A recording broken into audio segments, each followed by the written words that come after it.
गुरु परंपरा योग संस्थान में आपका स्वागत है। हम लोग घेरन संहिता में आज छठा प्रकरण पढ़ने जा रहे हैं। छठा प्रकरण है हमारा ध्यान का। तो आज हम लोग ध्यान के बारे में देखेंगे। घेरन ऋषि ने अपने शिष्य चंड कपाली से ध्यान के बारे में क्या कहा है।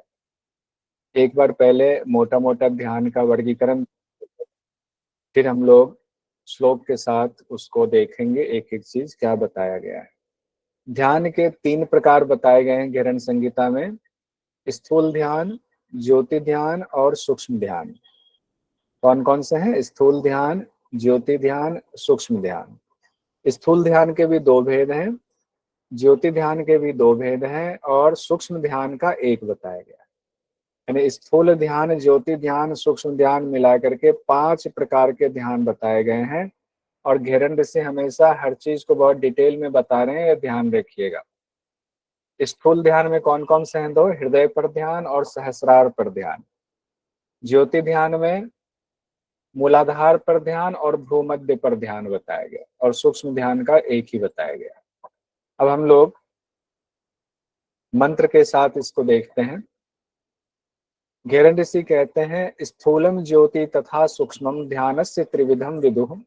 स्थूलम मूर्तिमयम प्रोक्तम, ज्योतिस्तेजोमयम यथा, सूक्ष्मम बिंदुमयम ब्रह्म कुंडली पर देवता।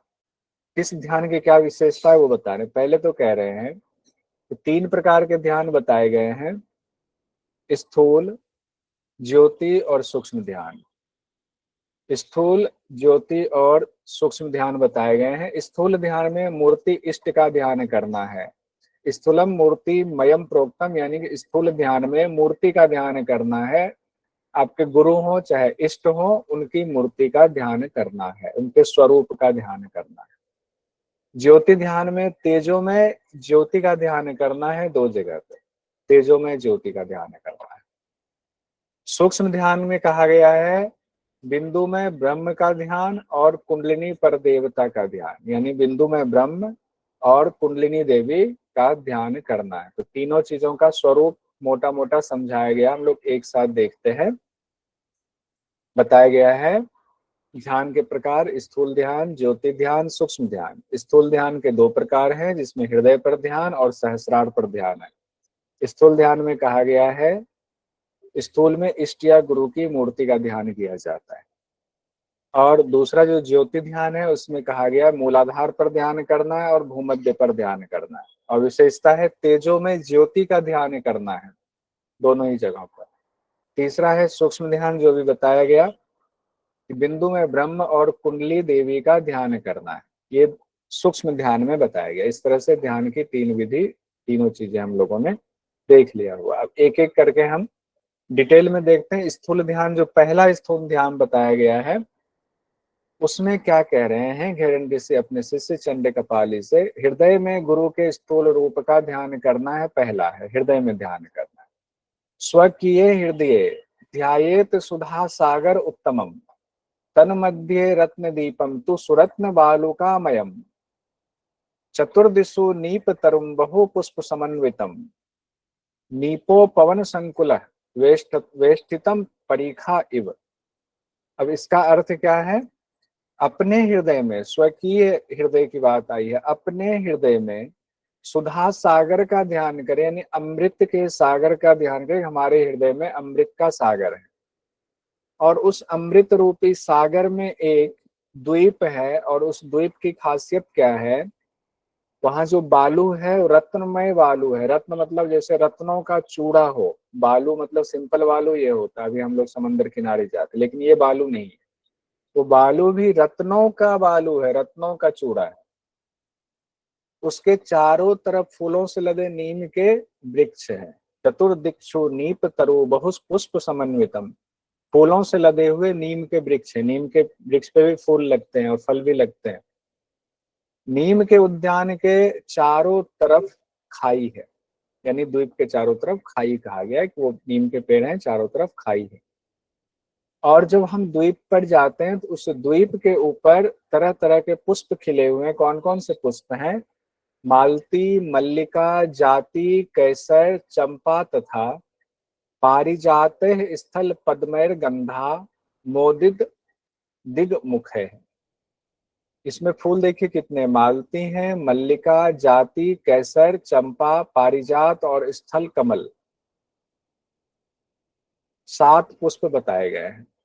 और उन सातों पुष्पों की खुशबू दसों दिशाओं में फैल रही है। यानी सभी पुष्प जो 7 बताए गए इसके पौधे हैं, फूल खिले हुए हैं, उसकी खुशबू दसों दिशाओं में फैल रही है। और उस तन मध्य संस्मरेद योगी कल्प वृक्षम मनोहरम, योगी को ध्यान करना है कि उस द्वीप के ऊपर उसके बीच में कल्प वृक्ष है, ये बहुत मनोहर है, बहुत सुंदर है, इसका स्मरण करना है। और कल्प वृक्ष भी कैसा है, चतुः शाखा चतुर्वेदम, 4 शाखाएं हैं उस कल्प वृक्ष के जो 4 वेदों का प्रतिनिधित्व कर रहे हैं। नित्य पुष्प फलान्वित है और वो कल्प वृक्ष फूल और फल से लदे हुए हैं। उस कल्प वृक्ष पर फूल भी बहुत सारे हैं, फल भी बहुत सारे हैं।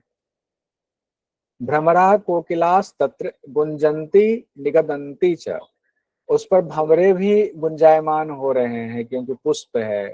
कोयल भी उसमें आवाज लगा रही है। तो कोयल और भ्रमर दोनों की बात कही गई है कहाँ पर, कल्प वृक्ष के ऊपर, वहां पर ध्यान करना है। ध्यायेत तत्र स्थितो भूत्वा महामाणिक्य मंडपम, अब उस कल्प वृक्ष के नीचे एक महामाणिक्य रूपी मंडप का ध्यान करना। ऐसा मंडप है जो माणिक्य से बना हुआ है, इस बात का ध्यान करना है।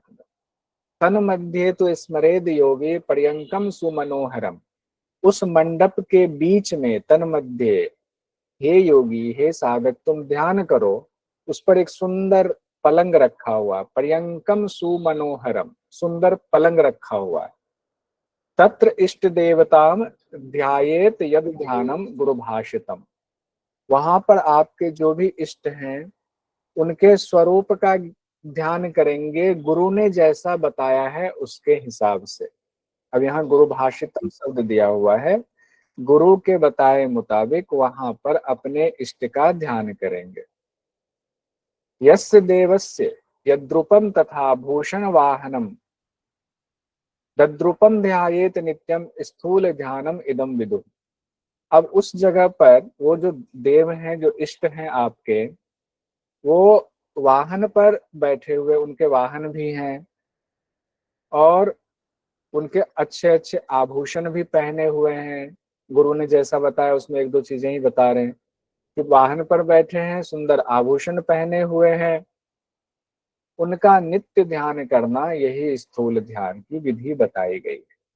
तो स्थूल ध्यान की यह सुंदर विधि बताई है। एक बार फिर से देखो, क्वेश्चन भी इससे पूछा जाता है। अपने हृदय में सुधा सागर का ध्यान करें, उसके मध्य में एक रत्न द्वीप है। रत्न द्वीप का मतलब वहां बालू की जगह पर रत्नों का चूड़ा है, बालू रत्न रूप में है वहां पर। द्वीप के चारों तरफ फूलों से लदे नीम के वृक्ष हैं, नीम के उद्यान है और उसके चारों तरफ खाई है। और जब आप जा रहे हैं इस द्वीप पर तो आप क्या देख रहे हैं, वहां मालती, मल्लिका, जाति, केसर, चंपा, पारिजात, स्थल कमल, इतने पुष्प दिए हैं। उसको भी सीक्वेंस में याद करना है, या नहीं सीक्वेंस तो कम से कम इतना तो याद रहना ही चाहिए, सीक्वेंस में हो जाए तो बहुत अच्छा। मालती, मल्लिका, जाति, केसर, चंपा, पारिजात, स्थल कमल बताया गया। और उस द्वीप के मध्य में कल्प वृक्ष है जो चारों वेदों का प्रतिनिधित्व करता है। कल्प वृक्ष फूलों से लदा है, भौरे गुंजायमान हो रहे हैं, फूलों से ही नहीं, फलों और फूलों दोनों से लदा है। कोयल मधुर गान गा रही है, मणियों से सजे मंडप हैं, वहां पर महामाणिक्य मंडपम कहा गया है। उस मंडप के मध्य में सुंदर पलंग है, पलंग पर इस इष्ट देव का ध्यान करेंगे, गुरु के बताए नियम के मुताबिक उनके स्वरूप का ध्यान करेंगे। और वो जो इष्ट हैं आपके वाहन पर आभूषणों से सुशोभित है, नित्य ध्यान करना, यही कहा गया है आपका स्थूल ध्यान पहला, हृदय वाला। कौन कौन से पुष्प हैं, मालती पुष्प है, मल्लिका है, जाति जैस्मीन को कहा जाता है, केसर कहा गया है, चंपा है, गोल्डन चंपा यहाँ है, पारिजात के पुष्प तो सब लोग जानते ही हैं, स्थल कमल भी बहुत सुंदर पुष्प होता है, स्थल कमल। ये इस तरह से 7 पुष्प बताए गए हैं। ये सातों पुष्प की बात आती है। अब ये देखिए 18 जून 2024 में सवाल पूछा गया, घेरंड संहिता के अनुसार ध्यान के निमित्त नीपा वृक्षों के वन में किन पुष्पों की सुगंध व्याप्त रहती है? कमल, स्थल पद्म, गुलाब, जयती, मल्लिका। तो 3 सही है, 2 गलत है। गुलाब की चर्चा नहीं आई है, कमल की चर्चा नहीं है क्योंकि स्थल कमल कमल दोनों दिया हुआ, तो कमल नहीं है, गुलाब नहीं है, तो बी, डी और ई है। बी, डी, ई किसमें है? पहले वाले तीन है, बी, डी और ई। हम लोग आते हैं दूसरे ध्यान पर। सहस्रार में एक तो बता दिया गया, हृदय में आपको ध्यान करना, स्थूल रूप का ध्यान पहला हृदय में है। दूसरा बताया गया है सहस्रार में गुरु के स्थूल रूप का ध्यान करना है। पहला ध्यान हृदय में था जहां सुधा सागर की बात आई, दूसरा है सहस्रार में, यहाँ भी स्थूल रूप का ध्यान करना है। तो यहाँ क्या कहा गया है? सहस्रारे महापद्मे कर्णिकायाम विचिंतयेत विलग्न सहितम पद्मम दलय द्वादश अभिर्युतम। यहाँ से भी क्वेश्चन पूछा गया था। शुक्ल वर्णम महातेजो द्वादश बीज भासितम हसक्ष मलवर यूं हसक हस फ्रे यथाक्रमम। ये मंत्र पूछा गया था कि ये मंत्र बताइए कि सीक्वेंस क्या है। तो ये अभी याद कर लेंगे, चिंता मत कीजिए, अभी याद हो जाएगा, कोई बहुत ऐसी चीज नहीं है। तो इसमें क्या कहा गया? सहस्रार चक्र में आपके महापद्म है, ऐसा कमल है जो जिसकी तुलना की गई महापद्म है। और महापद्म जानते ही हैं कि वो बाकी पद्मों से बिल्कुल अलग होता है। सहस्रार में महापद्म का पहले ध्यान करना है और उनके बीच में ऐसे कमल का की कल्पना करनी है जिसमें 12 दल है, यानी 12 पंखुड़ियां हैं, बड़ी बड़ी 12 पंखुड़ियों का कमल है। और उन 12 पंखुड़ियों पे अलग अलग मंत्र है और 12 पंखुड़ियों का रंग बताया गया, शुक्ल वर्ण का है 12 दल। देखिए श्वेत रंग का कमल हो, 12 बड़ी बड़ी पंखुड़ियां, कितना सुंदर लगता होगा। और उस पर हर दल पर बीज मंत्र है। बीज मंत्र क्या है? हसक्ष मलवर, ऐसे याद करें, हसक्ष मलवर, हसक्ष मलवर, हसक्ष मलवर, यूं शाखा फ्रे, यूं शाखा फ्रे। 2 4 10 बार बोलेंगे, वही मैंने जो बताया हुआ तरीका, फिर ध्यान कर लेंगे, फिर उसको एक बार लिख लेंगे। आपको ये कहीं नहीं जाएगा, चित्त में बैठा रहेगा, आपके सामने जैसे आएगा वैसे वो अंदर से निकल करके प्रकट हो जाएगा। हाँ, हसक्ष मलवर था, हसक्ष, हंस दो, हसक्ष मलवर, हसक्ष मलवर, यूं स ख फ्रे। ये 12 बीज मंत्र हैं जो 12 के 12 पंखुड़ियों पे ये बीज मंत्र हैं, एक एक पंखुड़ी के। तन्मध्ये कर्णिकायाम तो अकथ आदि रेखात्रयम हलक्ष कोण संयुक्तम प्रणवम तत्र वर्तते। अब उसके बीच में, यानी वो जो 12 पंखुड़ी वाला कमल है उसके बीच में त्रिकोण है, रेखात्रय में त्रिकोण बना हुआ है। उस त्रिकोण का भी अपना बीज मंत्र है। क्या? अ क थ, अ क थ, ये 3 बीज मंत्र है किसका? उस त्रिकोण का। और त्रिकोण में 3 कोण बन रहे हैं ना, तो 3 कोण जो बन रहे हैं उसके हैं हलक्ष हैं, उस कोण के, ह ल अक्ष, हलक्ष, हम लम थम, हलक्ष उनके बीज मंत्र हैं। तो कई बार क्या होता है एग्जाम में दिक्कत, यहाँ से हलक्ष दे दिया जाता है तो हम सोचते हैं 12 का है कि ये 3 कोण का है। तो तीनों चीजें अलग अलग हैं। देखिए फिर से अभी अब लोग देखेंगे, उनके मध्य में एक त्रिकोण है, किनके मध्य में? तो जो 12 दल वाला कमल है उनके बीच में एक त्रिकोण है, जिनकी तीनों भुजाओं के बीज मंत्र अलग अलग हैं, अ क और थ है। और जो त्रिकोण 3 कोण बन रहे हैं उनके बीज मंत्र हैं हलक्ष, उनके बीज मंत्र हलक्ष है। उनके बीज में प्रणव विराजमान है। बात यही खत्म नहीं होती है, उनके बीच में प्रणव, हलक्ष कोण संयुक्तम प्रणवम तत्र उनके बीच, यहाँ बीज हो गया, उनके बीच में प्रणव यानी ओंकार विद्यमान है।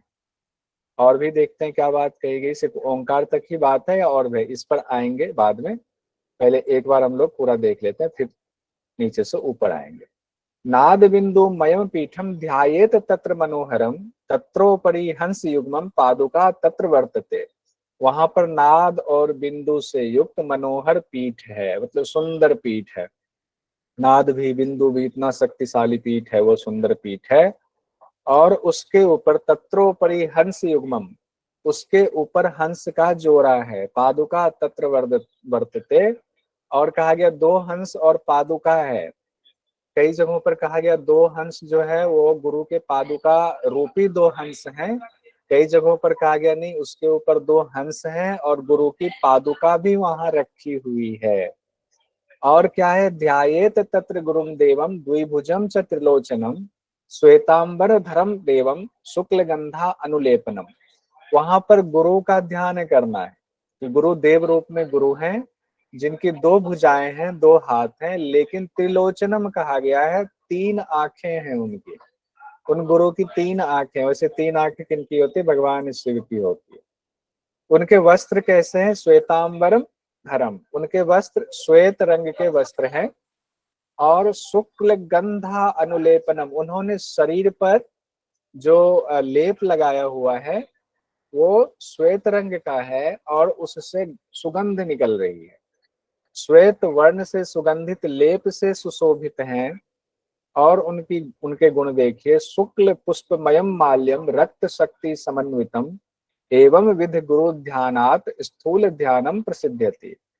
सफेद पुष्प की माला उन्होंने पहनी हुई है, रक्त शक्ति से वो समन्वित हैं। सफेद पुष्प की माला पहनी हुई है, रक्त शक्ति से समन्वित हैं, और उन्हीं गुरु का ध्यान करना है, ये स्थूल ध्यान है। और स्थूल ध्यान की ये दूसरी विधि बताई गई। एक बार इसको हम एक साथ देखते हैं यहाँ पर। पहले हाँ, क्या कहा गया है, पहले तो आपको कहा गया वहां पर कमल है एक जो महापद्म है, उसके बीच में कहा गया 12 पंखुड़ी वाला एक अलग कमल है, और 12 पंखुड़ी वाले कमल का बीज मंत्र अलग अलग है। बीज मंत्र क्या है, हसक, हंसने से कीजिएगा, हंसना है। बीज मंत्र में जो 12 का है उसमें हसक्ष मलवर है। तो पहला ह स क्ष, मतलब ह का मतलब हम, सम, क्षम, मम, लम ऐसे होगा। हसक्ष मलवर, हसक्ष मलवर यूं स ख फ्रे, स ख फ्रे। तो इसको माइक बंद है, सब लोग बोल जाइए 2 बार 3 बार तो याद हो जाएगा, कहीं नहीं जाने वाला है। अगर इससे क्वेश्चन पहली बार पूछा गया था और ये किसी ने सोचा नहीं था कि बीज मंत्र भी पूछ दिया जाएगा, इतने अंदर से पूछ दिया जाएगा, लेकिन हमने इसको पहले से बना के रखा, हर बार पढ़ाते हैं। और उसके बीच में एक त्रिकोण है, 3 रेखाओं वाला त्रिकोण है, जिसके रेखाओं का बीज मंत्र अलग है। आ, का और थ है। आ का थ बीज मंत्र है रेखाओं का, और उसके कोण बने हुए हैं। रेखा त्रिकोण बना तो 3 कोण बन गए। कोण का जो बीज मंत्र है वो है हलक्ष, हा हम लम क्षम, हलक्ष है। और उस त्रिकोण के बीच में प्रणव है, प्रणव मतलब ओंकार है। और ओंकार, उस ओंकार के पास में क्या है, 2 हंस है, यानी हंस का जोड़ा है। गुरु की पादुका रखी हुई है, गुरु की पादुका भी है, और वहां पर गुरु भी बैठे हुए हैं।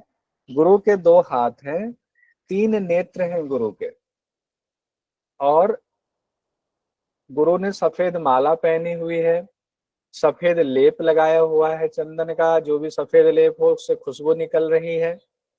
उन्हीं गुरु का ध्यान करना है। अब ये वाला मैंने ये खुद से बनाया था, हाथ से बनाया था। उस समय उतना कंप्यूटर का वो नहीं करते थे, अभी तक वही है। अभी हमने एआई वगैरह से इसको जनरेट नहीं किया है। समय मिले तो इसको भी एआई से जनरेट करके और अच्छा कर लेंगे। एक बार देखिए त्रिकोण वाला फिर से देखिए। 12 का तो हमने देख लिया, हंसने से, हसक्ष मलवर यूं खाफे, वो हो गया। 3 जो ये त्रिकोण बना हुआ है, त्रिकोण में आ का था अकथ है, फिर क्या है, हलक्ष, हा ल क्ष, हम लम क्षम, ये है। अब हम लोग इसको यहाँ पर देख लेते हैं। सहस्रार में महापद्म का ध्यान करें, जिनके 12 दल वाले कमल का ध्यान करना है। 12 दलों का रंग शुक्ल यानी सफेद है, जो हाँ वैशाली जी आता है, जो तेज से युक्त हैं। हर दल पर यानी 12 पर उनकी बीज मंत्र हैं, जो उनकी शोभा बढ़ा रहे हैं। उनके मध्य में त्रिकोण है, जिनकी 3 भुजाओं के भी बीज मंत्र हैं। अकाथा त्रिकोण के 3 कोण बने हैं जिनका बीज मंत्र है हलक्ष। उनके बीच में प्रणव विराजमान है, यानी ओंकार विराजमान है। वहां पर नाद और बिंदु से युक्त मनोहर पीठ है, 2 हंस है, पादुका है, 2 भुजा 3 नेत्र वाले गुरु हैं वहां पर, जो श्वेत वस्त्र धारण किए हुए हैं, श्वेत वर्ण के सुगंधित लेप से सुशोभित हैं, शुक्ल पुष्प की माला पहने हुए, नहीं सफेद पुष्प की माला पहने हुए हैं।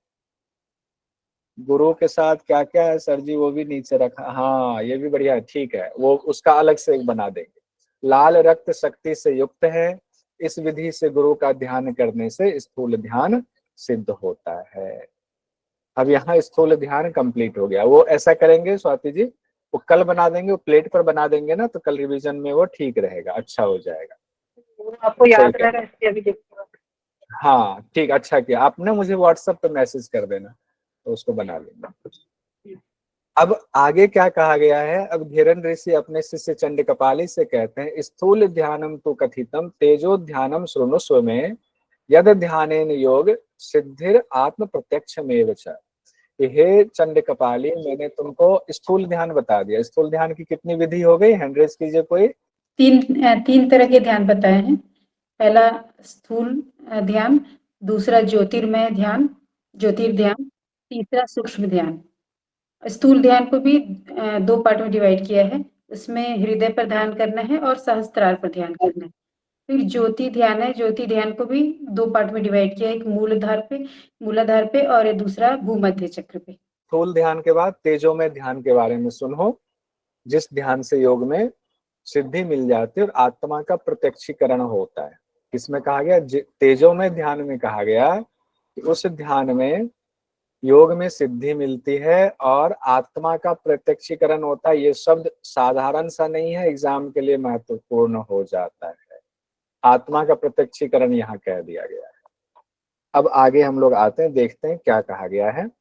ज्योति ध्यान में भी 2 चीजें बताई गई हैं, 2 तरीका है, एक तो मूलाधार पर भी करना है, दूसरा भ्रूमध्य पर करना है। योग में सिद्धि भी मिलती है और आत्मा का प्रत्यक्षीकरण भी होता है। ज्योति शब्द से ही हम उसका अर्थ लगा करके समझ सकते हैं। पहला देखते हैं, कहा गया जो मूलाधार में है उसके बारे में क्या कहा गया है। मूलाधारे कुंडलिनी भुजंगाकार रूपिणी तत्र तिष्ठति जीवात्मा प्रदीप कलिका आकृति ध्यायेत तेजोमयम ब्रह्म तेजो ध्यानम परात्परम। ऊपर जो कहा गया था ना कि नाद बिंदु युक्त जो ब्रह्म है उनका ध्यान प्लस कुंडलिनी का ध्यान करना है, तो यहाँ पर देखिए मूलाधार में कुंडलिनी शक्ति है। सर्पाकार कहा गया, भुजंगाकार रूपिणी, यानी कि सर्प के आकार की वो कुंडलिनी शक्ति कहाँ है, मूलाधार में है। तत्र तिष्ठति जीवात्मा, वहां पर जीवात्मा का भी स्थान बताया गया, वहां जीवात्मा भी है। और जीवात्मा किस रूप में है, उनका स्वरूप बता रहे हैं, प्रदीप कलिका आकृति, यानी कि प्रदीप कलिका आकृति मतलब दीपक की लौ के रूप में आत्मा का वहां पर निवास है कुंडलिनी के साथ में। वहां ध्यान करना है, ध्यायेत तेजोमयम, वहां तेजोमय ब्रह्म का ध्यान करना है। यही तेजो ध्यान कहलाता है, यही ज्योति ध्यान भी कहलाता है। तेजो ध्यान या ज्योति ध्यान कहा जाता है इसको। और भूमध्य में कहा गया, भ्रू मध्य मन ऊर्ध्वे यत्तेजः प्रणव आत्मकम ध्यायेत ज्वालावली युक्तम तेजो ध्यानम तदेव ही। अब भूमध्य में, वहां पर आपने देख लिया मूलाधार में, भूमध्य में कहा गया है, दोनों भाव के बीच में भ्रुवो मध्य शब्द आया, दोनों भाव के बीच में भूमध्य है। वह जो मन से भी ऊपर है, मन ऊर्ध्वे, मन से भी ऊपर है, वहां पर प्रणवात्मकम यानी प्रणव के जैसा आत्मा का स्वरूप है। वहां प्रणव ज्योति उसको कहा जाता है, प्रणवात्मकम, तो प्रणव ज्योति है वहां पर। ध्यायेत ज्वालावली युक्तम, ज्वाला से युक्त ज्योति का वहां पर ध्यान करेंगे। ये तेजो ध्यान का दूसरा उपाय बताया गया है, तेजो ध्यान का दूसरा तरीका ये बताया गया है।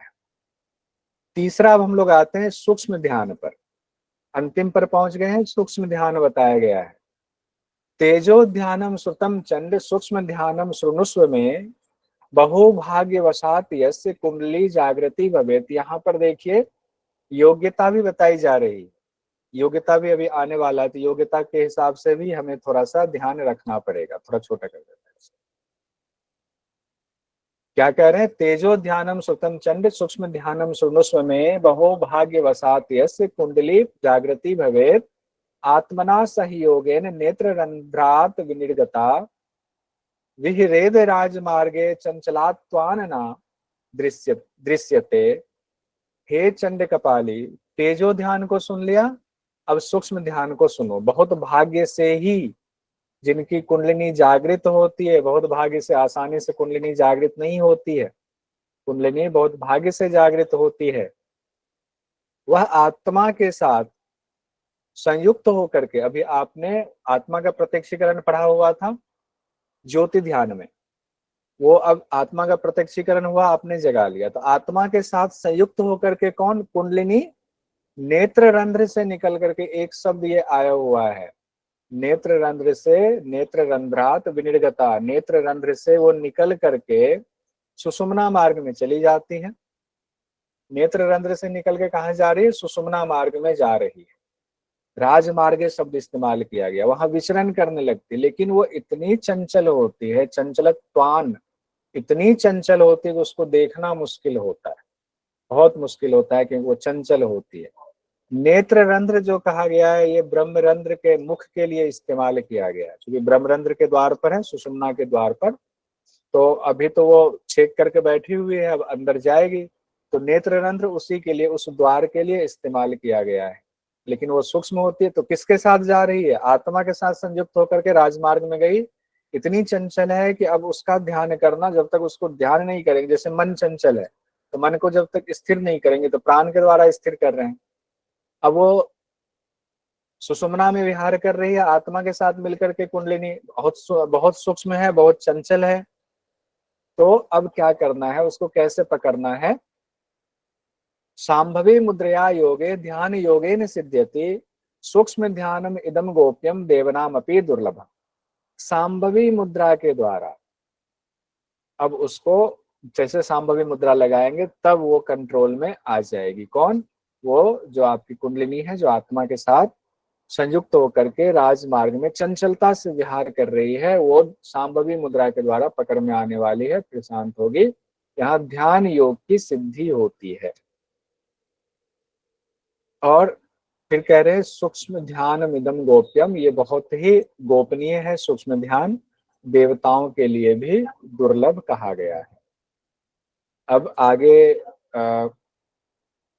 बता रहे हैं घेरन ऋषि, स्थूल ध्यानाच्छ गुणम तेजो ध्यानम प्रचक्षते तेजो ध्यानम लक्ष्य गुणम सूक्ष्म ध्यानम परात्परम।